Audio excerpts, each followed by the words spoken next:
اسرائیلی وزیر اعظم کے دفتر اور اسرائیلی فضائیہ کے ہیڈ کوارٹر پر ایران کے حملے۔ ایرانی میڈیا کے مطابق دونوں حملوں میں خیبر میزائل استعمال کیے گئے۔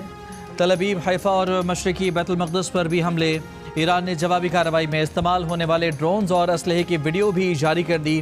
امریکہ کے 3 لڑاکا طیارے کویت میں گر کر تباہ۔ ایک طیارہ گرنے کی ویڈیو بھی سامنے آ گئی۔ تمام پائلٹ طیاروں سے نکلنے میں کامیاب رہے۔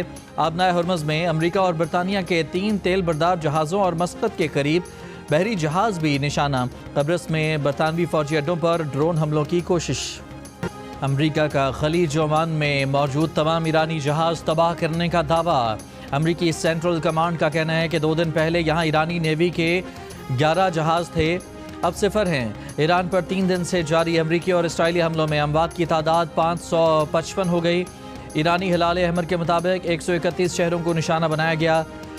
IAEA کے سربراہ رافیل گراسی کا کہنا ہے کہ اب تک ایران کے کسی جوہری تنصیب کو بڑے نقصان یا نشانہ بنائے جانے کی باضابطہ تصدیق نہیں ہو سکی۔ لبنان پر اسرائیلی حملوں میں 31 افراد ہلاک، 149 زخمی ہوئے۔ ایران جنگ پر شدید تنقید کے بعد امریکی صدر ٹرمپ کی وضاحتیں۔ کہا ایران کا بیلسٹک میزائل پروگرام تیزی سے اور ڈرامائی طور پر بڑھ رہا تھا۔ امریکہ اور سمندر پار تعینات افواج کے لیے واضح خطرہ پیدا کر دیا گیا تھا۔ جنگ شروع کرنے کا فیصلہ اس لیے کیا کہ یہ حملہ کرنے کا ہمارا آخری اور بہترین موقع تھا۔ بولے ہمارے اہداف واضح تھے، ایران کی میزائل صلاحیت کم کرنا تھی، ایران کی نیوی تباہ کرنا اور ایران کو ایٹمی ہتھیار حاصل کرنے سے روکنا ہے۔ ٹرمپ کا ایران میں زمینی فوج بھیجنے کو خارج از امکان قرار دینے سے گریز۔ بولے جلد ایران پر بڑے حملے کرنے جا رہے ہیں۔ ایران نے لمبی جنگ کی تیاری کر رکھی ہے، اپنی 6000 سالہ تہذیب کا دفاع کریں گے، قیمت کچھ بھی ہو۔ ایران کی قومی سلامتی کونسل کے سیکرٹری علی لاریجانی کا بیان۔ کہا دشمن کو اندازہ لگانے کی غلطی پر پچھتانا ہوگا۔ 300 سال کی طرح اس بار بھی جنگ میں پہل ہم نے نہیں کی۔ ایران کے وزیر خارجہ عباس عراقچی نے کہا کہ آیت اللہ خامنائی کا قتل مذہبی جرم ہے جس کے سنگین نتائج ہوں گے۔ بولے ایران کی علاقائی ممالک کے ساتھ کوئی جنگ نہیں۔ امریکہ نے مذاکرات کے بیچ ایران پر حملہ کر کے سفارتکاری کو دھوکہ دیا۔ ایران پر حملہ کرنے سے متعلق علاقائی ممالک کو امریکہ پر دباؤ ڈالنا چاہیے۔ دنیا کی سب سے بڑی تیل برآمد کرنے والی سعودی بندرگاہ راس تنورہ میں ریفائنری پر ایرانی ڈرون حملہ، ڈرونز مار گرائے گئے۔ ریفائنری عارضی طور پر بند، سعودی وزارت دفاع کی تصدیق۔ کہا ڈرون کے ملبے سے ریفائنری میں محدود نوعیت کی آگ بھڑک اٹھی جس پر قابو پا لیا گیا ہے، کوئی شہری زخمی نہیں ہوا۔ شپنگ ذرائع کے مطابق ڈرون حملے کے وقت PNSC چارٹر جہاز پر پاکستان کے لیے تیل لوڈ کیا جا رہا تھا۔ حملے کے بعد جہاز پر تیل لوڈنگ معطل کر دی گئی۔ قطر انرجی نے LNG گیس کی پیداوار روک دی۔ افغان طالبان رجیم کو اپنی سرزمین سے دہشت گرد گروپوں کو ختم کرنا ہوگا، ہم کسی کو اپنا امن خراب کرنے کی اجازت نہیں دیں گے۔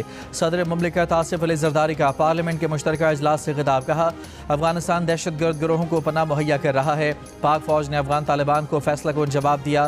کل عدم TTP اور BLA کے حملے ناقابل برداشت ہیں۔ صدر مملکت نے اپنے خطاب میں ایران پر امریکی اور اسرائیلی حملے اور ایرانی سپریم لیڈر آیت اللہ خامنائی کی شہادت کی مذمت کی۔ صدر کے خطاب کے دوران اپوزیشن کا احتجاج۔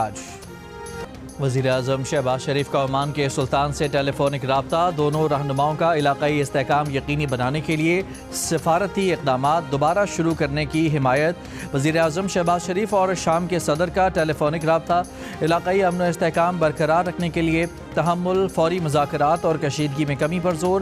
وزیر اعظم شہباز شریف کا کویت کے ولی عہد شیخ صبح الخالد الصبح سے ٹیلی فونک رابطہ، کویت پر حملوں کے نتیجے میں جانی نقصان پر افسوس کا اظہار۔ نائب وزیر اعظم اسحاق ڈار کا بحرینی ہم منصب سے ٹیلی فونک رابطہ، خطے میں کشیدگی میں کمی اور امن و استحکام کے لیے کوششوں پر زور۔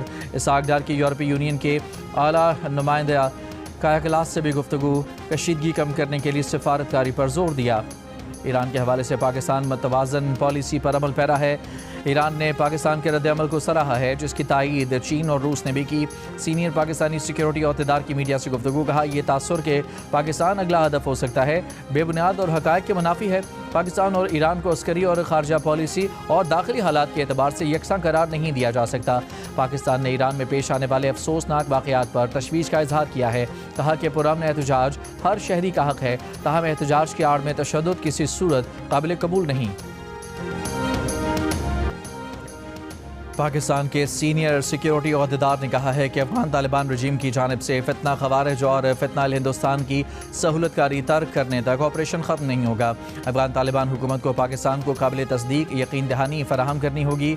پاکستان دہشت گردوں کی محفوظ پناہ گاہوں اور ان کے سہولت کاروں کو نشانہ بنا رہا ہے۔ اب تک 180 سے زائد چوکیوں کو تباہ کیا جا چکا ہے۔ 30 سے زائد اہم مقامات کا کنٹرول حاصل کیا گیا ہے۔ یہ وہی مقامات ہیں جن کا دہشت گرد لانچ پیڈ کے طور پر استعمال کر رہے تھے۔